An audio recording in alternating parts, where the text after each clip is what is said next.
Can you celebrate life and not cling to it? Can you give up control and still get things done? Can you achieve your goals without forcing? These are all themes we find in the ancient Taoist key work called the Tao Te Ching, which was written by a mysterious sage named Lao Tzu. There isn't much known about this character of Chinese antiquity, and some historians even doubt that he truly existed. But whoever wrote the Tao Te Ching has inspired millions of people to see the world in a different light.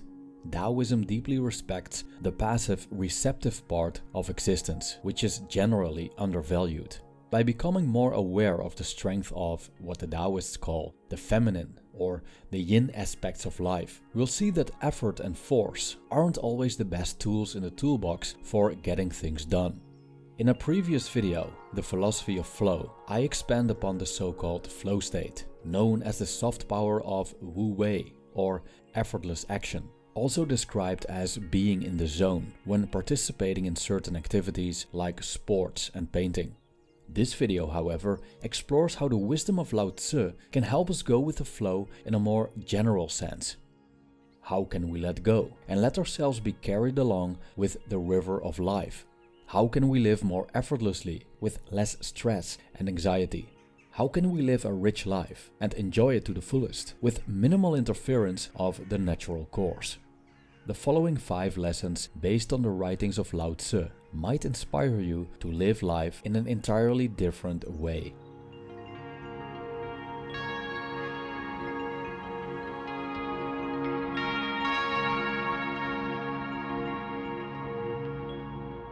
One, don't force anything. The master does not force virtue on others, thus she is able to accomplish her task. The ordinary person who uses force will find that they accomplish nothing. In several chapters of the Tao Te Ching, Lao Tzu writes about the principle of not forcing. When we force, we go against the natural flow of things, which most likely gets us in trouble. Oftentimes, a fallacy we make is thinking that we can force the unenforceable, believing that when we push hard enough, we'll eventually get where we want to go. For some things, pushing hard consistently indeed leads to results. But no matter what we do, there are always natural laws that we must take into account. Lao Tzu observed that nature has its own way of doing things. Living in this world, we see that nature manifests itself in a certain order. Some things are big and heavy, other things are small and light. Some things take ages to grow, other things are born and die on the same day. We humans are bound to the flow of nature as well. The way we grow from infants to adults, the way we learn, the way our bodies function, all is bound to the natural laws that we cannot control. If we force things, we put ourselves in a position in which the universe starts to work against us. This happens, for example, when we swim against the stream. We can swim against the stream for a while, but we won't last long, as it's highly exhausting. And when we finally give in and accept that forcing our way up simply cannot be done, we let go and start to flow along.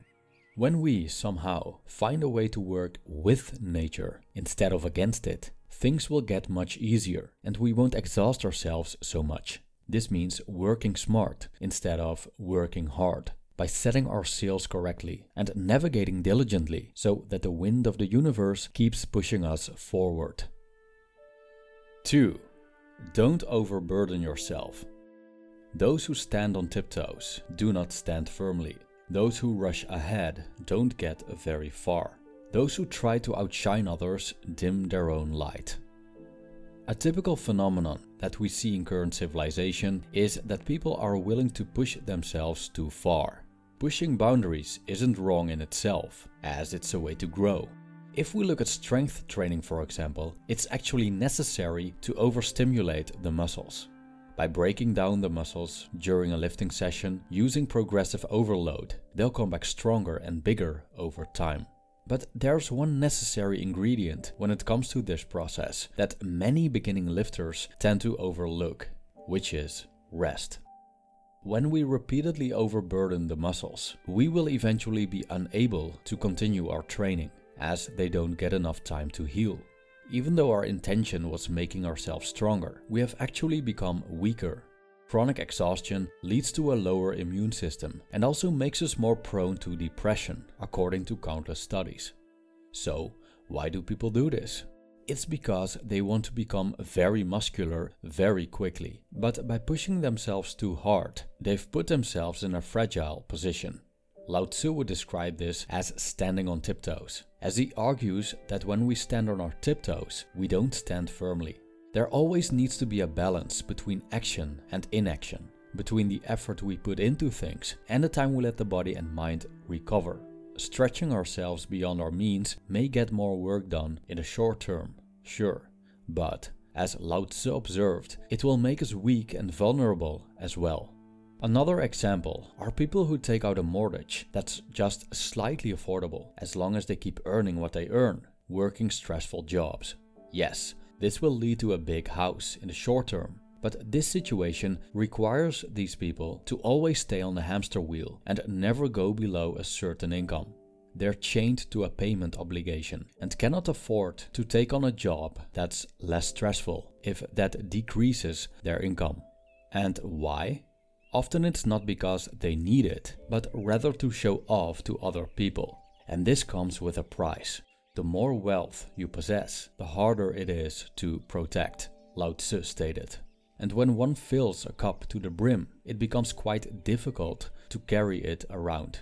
So ideally, if we take Lao Tzu's wisdom to heart, we want to stand firmly with 2 feet on the ground with everything we do. 3. Stop controlling the world. Do you want to rule the world and control it? I don't think it can ever be done. The world is a sacred vessel and it cannot be controlled.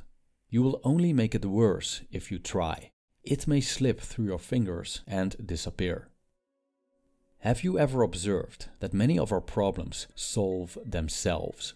Intervening isn't always necessary. Moreover, in many cases, intervention only creates more problems. Everything is in motion, which means that circumstances change all the time, and that today's problems can become tomorrow's blessings. We can see this in the workplace often, as there's always a certain manager who excessively tries to control all processes and only causes stress and division within the team. Deadlines aren't being met, co-workers hate each other, and there is always drama going on. But when this manager is away for a few weeks, everything seems to go smoothly. Lao Tzu states that a good leader doesn't control but operates from the background. She lets people do things themselves and intervenes only sparingly. There's a difference between delegating and controlling, between leading and imposing. Leading and delegating can be done softly and without much interference, letting things go with the flow. Controlling and imposing often go together with force. In practice, we might want to take a step back a bit more often before we intervene. In many cases, the natural course will make things work out just fine. This basically comes down to trusting the universe so that we can let go of control. 4. Enough is enough. Those who know they have enough are truly wealthy. As we tend to overburden ourselves, we also have this nasty feature of gathering much more than we need. We see that the wealthy try to get wealthier. For them, increasing their possessions is life. But when we always aim for getting more, don't we forget to live? Our needs come with natural limits. We only need enough food to stay energized during the day, and we only need enough water to stay hydrated. Too much is harmful. Taoist sage Zhuangzi invigorates this argument by telling us about the mouse that only takes a belly full of water when drinking at a pond. A mouse naturally refrains from over-encumbering itself, as drinking too much will take its toll on the body. Nevertheless, humans often accumulate more than they need. The main reason for this seems to be fear. The fear of not having all this stuff diminishes who they are. It's an ego thing.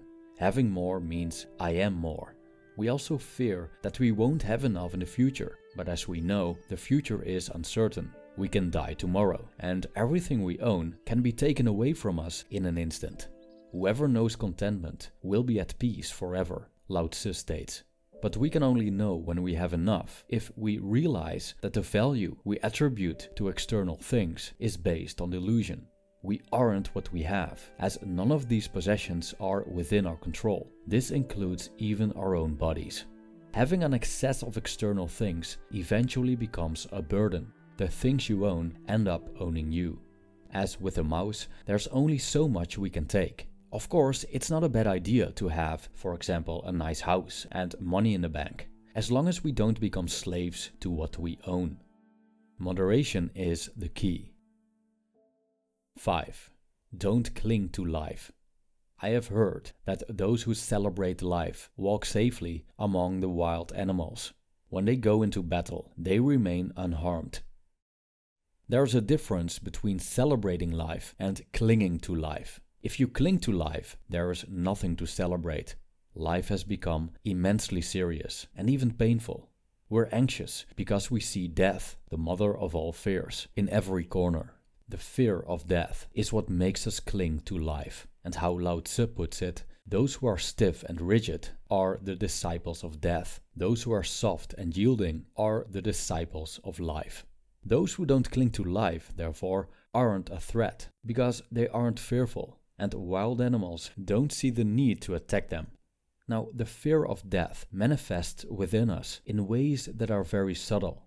Many people claim that they don't fear death because they don't fear this imagined idea of what death is. But this mere idea rarely resembles truth, as we cannot possibly imagine what it is not to be.